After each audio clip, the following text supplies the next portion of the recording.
Hello, my friends. It's time for another conversation with the great Christian Finnegan, who we love and I love to talk to every week. Get his perspective on things that are happening in our world and in the news and in our lives.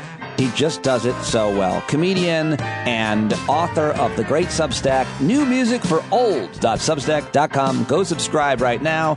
Follow him on Twitter at Christ Finnegan. Get all of his albums. Learn more in the show notes. It's the Saturday Conversation. Ophira will be back, I think, joining us next week. But this weekend with comedian, thinker, friend of mine and ours, Christian Finnegan. There he is, Christian Finnegan, joining me solo again. I'm very happy to have you. Next week, I think Ophira may join us, but I am very happy to have. I always love when we talk. Thank you for saying yes, as always. If she deigns to make an appearance, I get it. It's always she likes to leave us guessing. Yeah, she's like, I'm gonna try to make it work. My schedule is very up in the air. She's negging us, I think is what it's called. She's probably doing somebody else's podcast, literally, instead during this time. That's, I think, what it is. She's doing Sit Down with Port Dominic. Well, Alfred Schultz has a new podcast, which is great, about pizza. And I don't know if he's reached out to you, but she did it. So where's the loyalty? The loyalty? Do you think, by the way, I don't think loyalty, I don't like that word. What am I loyal to? Who should I be loyal to? If I'm loyal to you and then you screw me, I'm not, like, what do you think about that word? Are you loyal to anybody or thing? I am. I am maybe to a fault, but it's not because of any sort of moral. I mean, when it comes to like my professional arrangements, I have tried to maintain a dance with the girl you came with mentality. Like in terms of if you're playing one club in a city, yeah, and you get an offer from another club, well, no, this is the club in the city that I play, and I have a relationship with them, and that's not because I have any sort of moral baggage attached to it, or maybe not that much, but it's more just it keeps it simple and it keeps it clean, and at least I can tell myself that there's some consistency to my ethos. It's the same reason that I try to be relatively honest, is because it's easier to remember. It is my brain is not capable of webs of lies. I can't keep them straight. I'm not smart enough. I'm not organized enough. And that's sort of the way I feel about loyalty too, is that it's easier and it's cleaner to sort of be consistent. And I haven't always done that. Like there was a record label I did an album with a few years ago.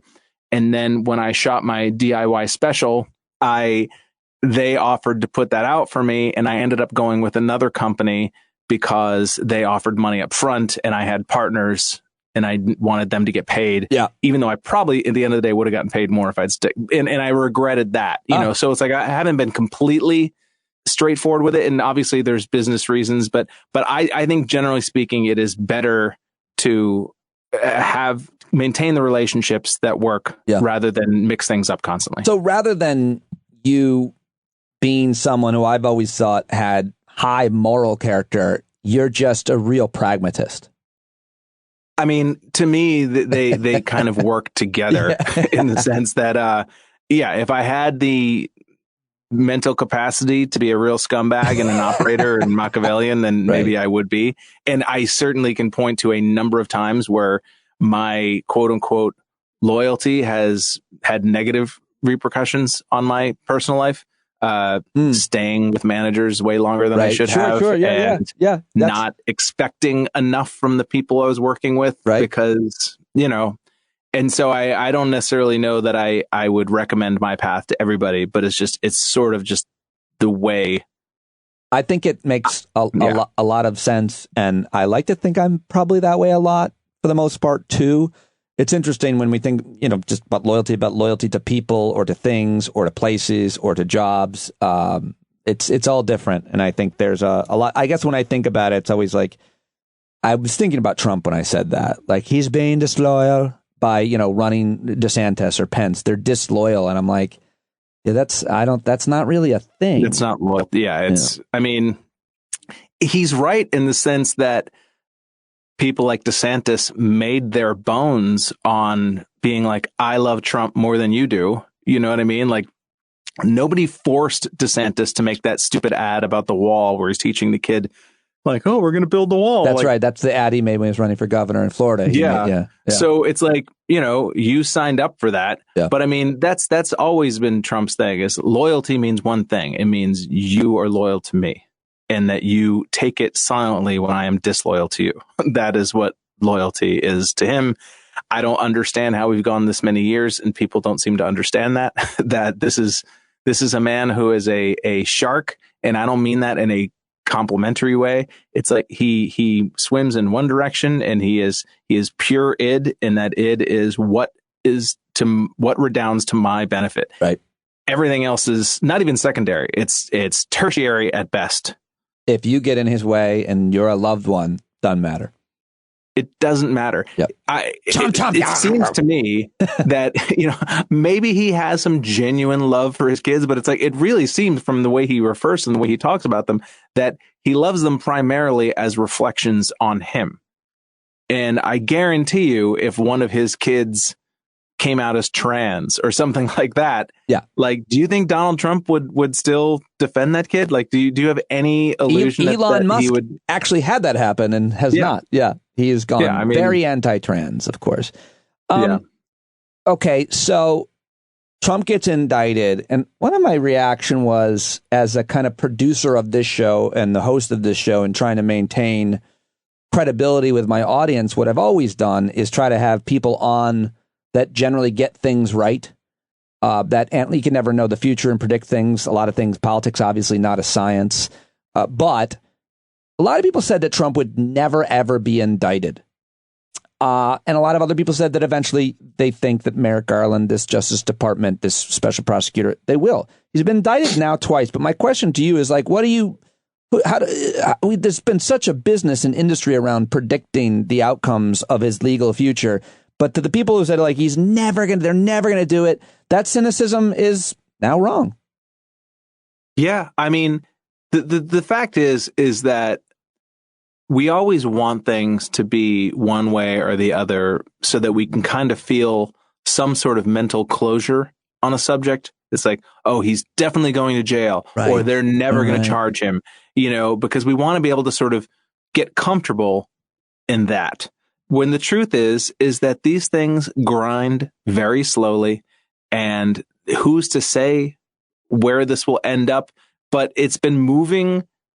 At this point, the biggest challenge is the ticking clock of the election. I mean, that to me is that certainly, and I'm not the first or 10th person to say this since last night, but Trump's strategy is going to be to try to drag this out as far as he can, and then hopefully win the presidency again. And like, to me, I see a lot of flaws in that strategy, but I think that it's not going to happen. There's not going to be any triumphal moment. There will be little victories and little failures, but it's like the general trend, and it's kind of pathetic that our system moves this fucking slowly. It's a little insane that we're talking about, like, oh, he's going to be on trial 4 years after the fact, But our system, as it pertains to the consequences of indicting the former president of the United States, you got to be real careful with that one. It's not like just a petty criminal. Sure. But you're right. The system is very broken and very slow, even for a petty criminal who has to sometimes stay in jail forever because they can't afford bail. But this is different, I guess, is what I'm saying. I will never understand why it took Garland so long to name the special prosecutor. That's the thing, that it's like, you just flushed a year down the toilet. That's a good point. Me. And I'm not saying that they weren't doing, I'm sure they were obviously doing a lot behind the scenes, that then Jack Smith came and was able to pick up that work and run with it. So he would have had to do that work. I'm sure that the case, it's not as if, I don't know, from the day that Jack Smith was named until yesterday, I don't know what that time was. I'm sure if he had come on earlier, that time would have been a little longer or whatever. But I will never understand why this wasn't like day 2 of the Biden administration, or the day after the Mar-a-Lago raid. Why wasn't there like, all right, we're bringing in a special counsel to deal with this. This is a heavy thing. This is not something that me, as the attorney general, this is not the kind of thing that I can spearhead. So I will never understand that. So to me, that is lost time. And I will never fully understand why when these trial dates are set, they're set 8 months in the future. I don't get that. It doesn't seem necessary to me, but that's the system we live in. And I just think that we have to, you think after this long, we would just be a little bit more comfortable in not knowing and just this sort of idea that it's going to be slow. That's the point I want to come back to. And also it's important to mention, based on what you're saying, and I think those timelines are about right, it'll be the peak of the presidential race. There'll be primaries. Yeah. There'll be primary voting, Republican primaries, while he is in court fighting for his future. It's bizarro. And there are going to be at least 2, possibly 4 different judges trying to coordinate schedules, because some of the stuff he has to be present for, I think. I'm sure what will happen is they'll probably do a lot of it via Zoom. You know, it'll be a lot of remote. Yeah, there has to be. I mean, because I don't see them pulling him completely off the campaign trail for 2 weeks to sit in a courtroom. That's an interesting. I didn't even think about that. I'm going to ask about that. Okay, but the other thing, just coming back to you, I think that was really helpful and insightful. And one of the main reasons I like to talk to you is you can help me understand why. So I'm saying when people are too cynical to think that Trump is ever going to be indicted, and then I'm more on a let's wait and see. I think he probably actually will be, according to the legal analysts I'm reading. But who knows? You know. But that's where I'm at. But you're saying people need mental closure. The bottom line is uncertainty sucks. And so we need to decide it's going to happen or it's not going to happen. I'm not going to get my hopes up that there's going to be justice, because that'll be too much. I don't like the uncertainty. So I've decided it's not going to happen, or somewhere else in the spectrum. That's what you're saying. I think that's smart. But I also think that, you know, that it's never going to happen. That cynicism is self-fulfilling if you allow it to be, you know, is that there's almost a part of you, like if you think Garland is a weak attorney general and that Biden is a pussy and all those things, which I am not immune to, there's a little bit of a part of you that kind of wants Trump to get away with it, just so that it confirms your notions. It's kind of like, it's like when your wife does something, or your spouse does something that annoys you, but you've been waiting for them to do. And then, you know what I mean? Perfect. And then they do it. Perfect. And you're like, exactly. Yeah. This is exactly what I said you were going to do. It confirms my priors. And so it's like, even though it's negative and it's not something you quote unquote want, there's a little part of you that feels like an itch is scratched. Isn't that just ego? It is ego, but I think also it is not wanting to live in the uncertainty. Right. Is a feeling of, for sure. Mm-hmm. I'm not crazy. I knew this was going to happen, and now it's happened. Yeah. You know, I think I probably use this metaphor even when talking to you. It's like when you're in a car with somebody and you're driving, again, could be a spouse, could be a friend, whatever. And you're like, I think we're supposed to be going the other direction. Yeah. And they're like, no, this is the right direction. And eventually you get to a point where it's confirmed you've now driven a half an hour in the wrong direction. Now that's bad news, but in a way it's good news to you, because I was right. I'm not crazy. Right. And there's a feeling of I analyzed the situation properly. Yep.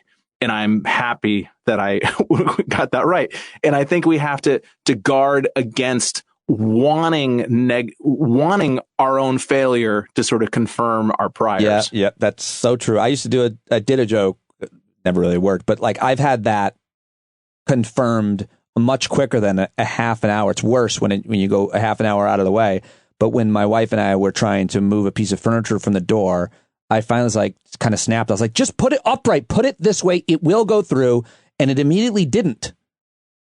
And so, of course, I changed the subject because I couldn't win the argument on the merits. But so I know what you're saying. That's a really great illustration of it. Let me ask you, moving on from Indictment Watch and the psychological analysis of why we think what we think, which I think is a helpful exercise to have that discussion for people to hear. Yeah, this week we had a ridiculous phenomena happening in the Northeast. I don't know if you ever witnessed it, growing up in Massachusetts, living in New York. The haze, the the smoke from the wildfires in Canada. Everybody knows about it. You're there in New York. It looked apocalyptic. How was that for you? Were you there? I was up in the woods when it first started to happen. Well, you got up there too, right? Oh, yeah. And I had gone for a jog. It actually got there first. Yep. And I was out, when I say a jog, I mean a half walk, half jog. And it was a pretty pathetic run. And when I saw that there was like smoke in the air, I was like kind of relieved on some way. I was like, blame it on global warming. That's why I can't run. But I thought that it was just a fire in the area. Like I thought there might be a fire in the neighborhood or something. Like, you know, it was literally a fire you set so that you wouldn't have to run. I think it was the fire set by my gross thighs chafing against each other while I ran at 2 miles per hour. Wow, that is really convoluted, but I get it, man. I hear you. I'm sorry, world. It's my fault. All the last few days of haze has been. Wow, we had finally someone to blame. My pasty thighs. Yeah, I mean, and then I drove back in the middle of it. I drove back to the city, and I think it was probably more.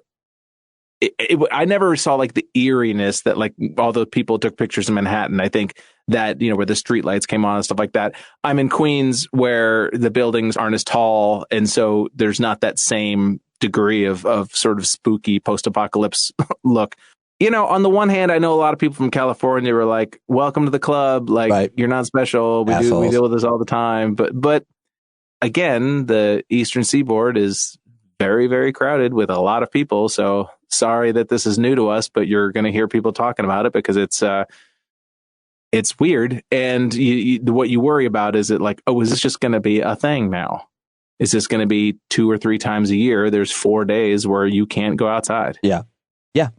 I think it probably will continue to, we'll see, but it sucked. And it's scary, and it was upsetting. It was upsetting. Yeah, just tasting it. That was the gross thing, is that you would, you know, I was wearing a mask for a few days, and you take your mask off and you taste it in your mouth. Like somebody barbecuing plastic is how it tasted in my mouth. Canadian. That's a very weird metaphor. Canadian plastic. The worst kind of plastic. How do people in New York react to it? Anything else to say about it being in New York? I mean, what do you make of the reactions to it? It's, you know, we all sort of dusted off our crappy N95s that we'd been treating like a side piece for the past year. Like it was definitely like we all texted our masks like you up. Oh, it's amazing. Yeah, it's so true. And I will say, I definitely had lost my ear calluses, which was they got real sensitive that skin back there. Yeah, they were rock hard in the height of 2021, but now. So you got to mask out. You went out there. Everybody's wearing their masks, and I would say not everybody, but it's like, you know, I loved seeing people on Fox or whatever be like, oh, they're bringing out the masks again. It's like, all right, now you've got to feel silly. Like, you do know that like people wear masks. Like if you work in a factory, or, you know, that that masks are a thing and they existed before the pandemic, and they will, you know, if you work in a woodworking shop, you're going to wear a mask. I don't know. I mean, I think that people who like work in woodworking shops, or even like firemen who wear masks in fires, are pussies. Clearly. They're libtards, snowflakes. I think they are.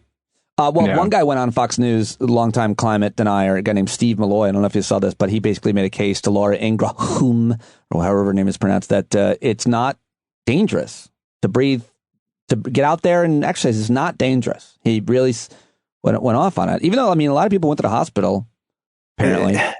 I mean, some things are so dumb that they don't need a counter narrative. Fair enough. You smell it, dude. You're in the air. You walk around for 5 miles in this and tell me how you feel. And I don't know if you've ever had anybody in your life who has had emphysema. It is the worst way to go. And not just to die, but the last however many years of your life that you have it. I had my cousin's grandmother, like not his mom's mom, who was not related to me by blood. We used to hang out.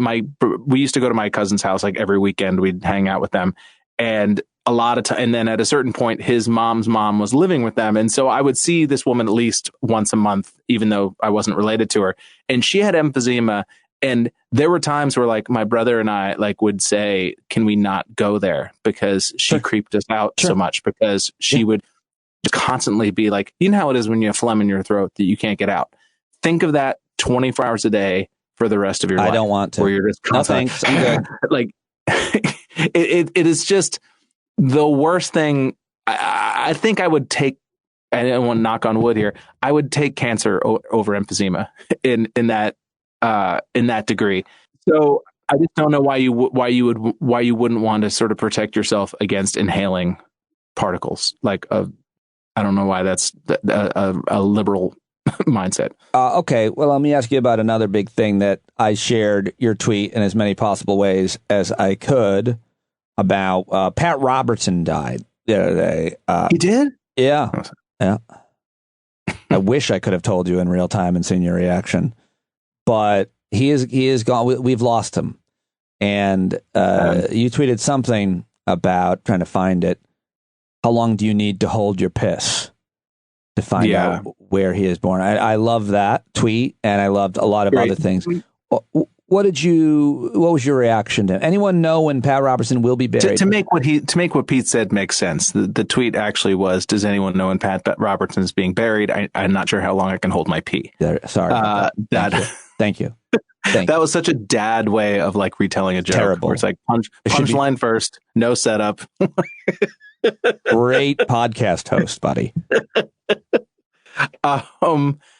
I generally, as a rule, try to not just speak ill of the dead just for clout and social media points. Yep. Like, we're all going to die. And it's not like I avoid it out of respect for the dead. I do it out of respect for all of us who are all going to be frail and dying at a certain point. But part of me feels like after 90, I don't really, it's not a tragedy. Like, I honestly, if you had said Pat Robertson died 5 years ago, I'd have been like, oh, I guess I must have missed that. Like, it wouldn't have been a shock to me. But when someone is of when the turd is that big, when someone is that large a piece of shit, then I can set aside my general distaste for mocking the dead, right, and find a way to get in an extra shot as he hurtles down into the hell that I so wholly hope exists. I think that's my threshold too. I think that it's, generally speaking, we don't need to speak ill of the dead. It's not a very classic thing to do, but there's a few people that for sure we do, because maybe we want to create a kind of a moral standard for people that while we're living, we should know what people think about us, much less whatever we leave behind, what people think, that should matter. There needs to be a period at the end of the sentence, that there needs to be some sort of judgment that that's why we've created the whole St. Peter myth to begin with, is because we want to feel like there's got to be a judgment at the end. Yeah.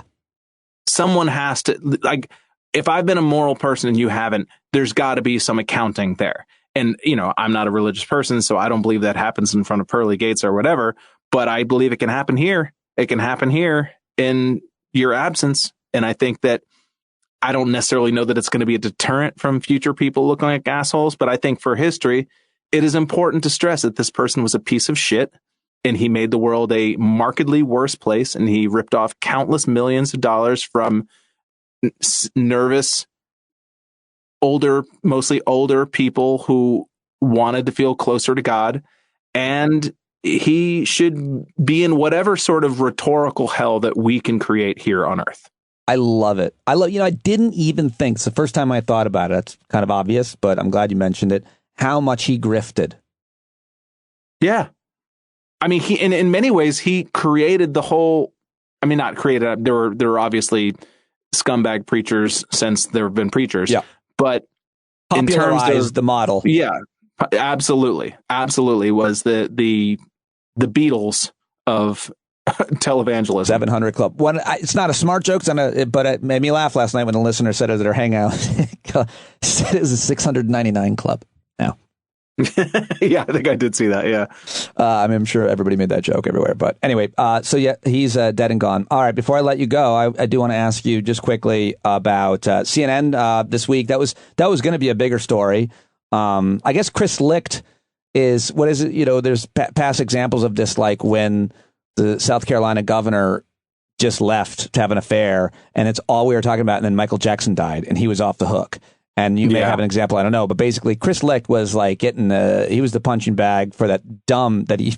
Is it Licht or Light? Like, do we know how it's pronounced? Have you heard it? It is Licht. Yeah. Okay. And see, because I always read it that way, but I thought, like, am I just making a licked my balls? Like, is that where my brain goes? Yeah. So I interviewed him years ago. He wrote a little book about, he had a brain aneurysm, almost died. He wrote a book about it. And then I knew him when I worked at the Colbert Report, Late Show, as warming up the audience, and he was there, and he was a dick to me. Anyway, he's like, you better be funny. I'm like, what? You're the fucking EP of the show. Who says that? What are you, in a locker room? I forgot that he was the EP of that. Yeah. So that was going to be a big story, but it got obviously overshadowed with some other big stories, including the ones we've talked about. What do you think of what happened there at CNN and what that means, if anything at all? Because I think same guys are still in charge, so they're just going to keep making this effort to appear, more. Oh yeah, I mean the villain to me has always been that Zaslav dude. Yeah, I mean he's the chief piece. And obviously, it's like I see this through the prism of the writer strike, where he's the villain there as well. Sure. He's the villain in the sense that, like, he's kind of the guy out in front of it, the way that, like, Jamie Dimon was during the Wall Street bailout. Do you know what I mean? There's a lot more players, but he's right. Yeah.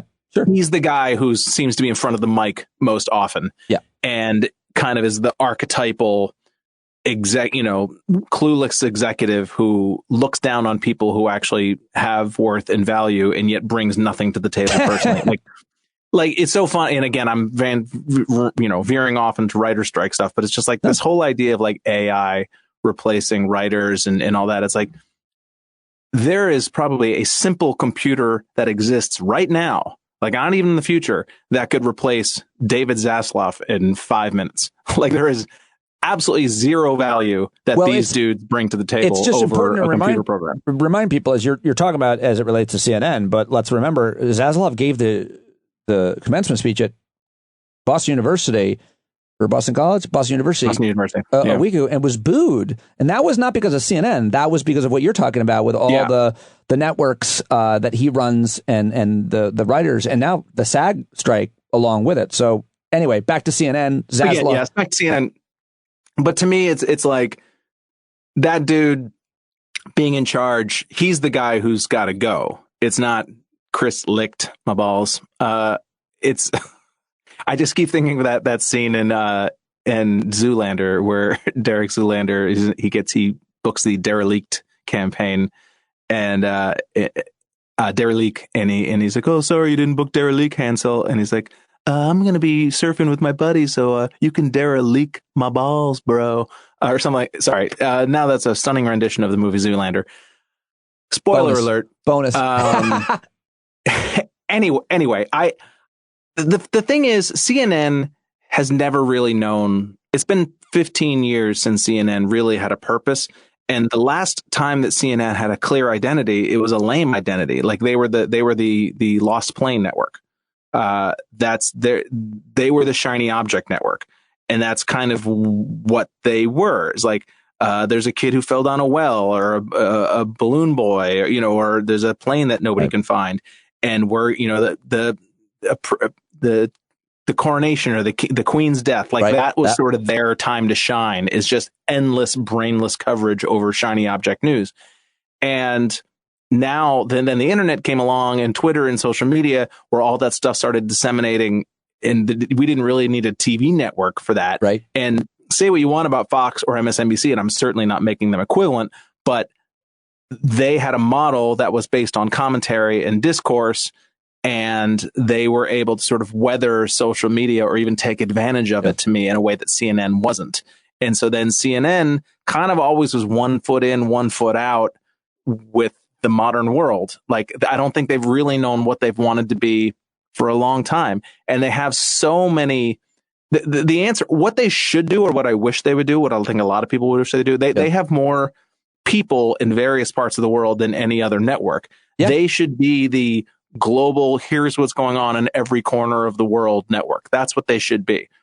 I think they should be too, but I think they do a decent job of that. They certainly have the assets and resources, but I don't think they make a lot of profit in that. In international, that's what I'm saying. I don't think there's money in that. Even if it's a war or a natural disaster, earthquake in Turkey, like I think that's really there's important. Not that many people who really want to know what's going on with especially if they don't look like me.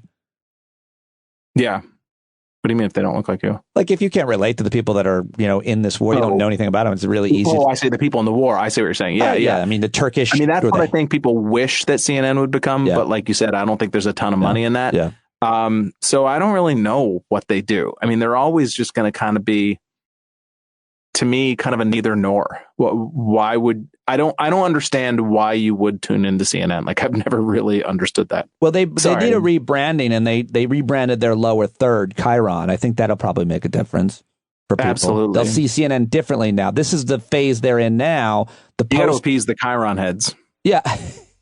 All right, I'll let you go. I appreciate you as always very, very much for joining me, Christian Finnegan. Thank you.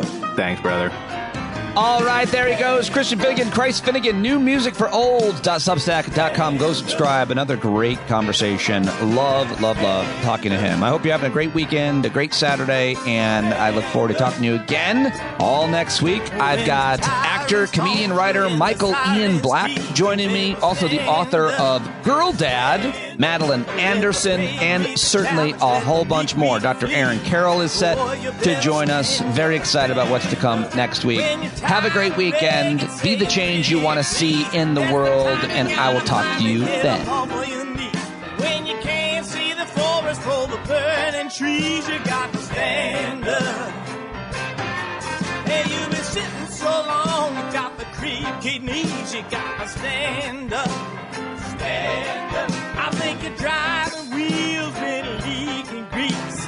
Boy, you better stand up. Stand up. Well, there's a whole lot more of us who know what's right. They'll keep right on ignoring us if we keep sitting tight. You got to open up the window to let in some light. You got to stand up. That's right. You got to rise up. You got to stand up. You got to stare the devil straight in the eye. You got to let him know it's his turn to go. See it clear when all you hear is a lie. Don't get up off of your butt, get down off of your fence. Even if it ain't a very friendly audience, well, they'll begin to listen when you start making sense. And you stand up, stand up. No need to point your rifle to defend your town. Just stand up, stand up. You know they can't deny you what you're laying down. Boy, you better stand up, stand up. Show your face of every color, yellow, black, red, and brown. This is the place where every lost child will finally be found. There's only one thing to do before we stand our ground, and that's stand up, stand up. Well, the founding fathers saw a land for all. They had to stand up, they had to stand up. They had a keen imagination for a crystal ball, drawing all the plans of a stand up. But all they had to go on was the time they were in, with other causes for laws, and since they weren't even sin, they knew that change was gonna come before the change could begin. They had to stand up. All right, they had to stand up. We got to stand up. We got to look the devil square in the eye. We gotta let him know it's his time to go, and make it clear when all we hear is a lie. Why you lying awake wondering where the money all went? It'll be the cost of freedom that'll go unspent. You can see him flee the scene of that experiment if you stand up. All right, we got to speak up. We got to reach up and raise your voice in every way you know how. Don't be toes up. You got to show up. Ain't no better time to do it but now. No need to pledge allegiance to no wanton tribe. Rise up, show obedience. message to the voice inside. And listen well and it'll tell you not to run and hide. It says stand up. Stand up. Got to stand up. Ooh, come on, just stand up. Everybody got to stand up in the darkest hour. Stand up. People got the power. Stand up. Come on, come on, come on. Come on, come on, come on. Come on, come on, come on.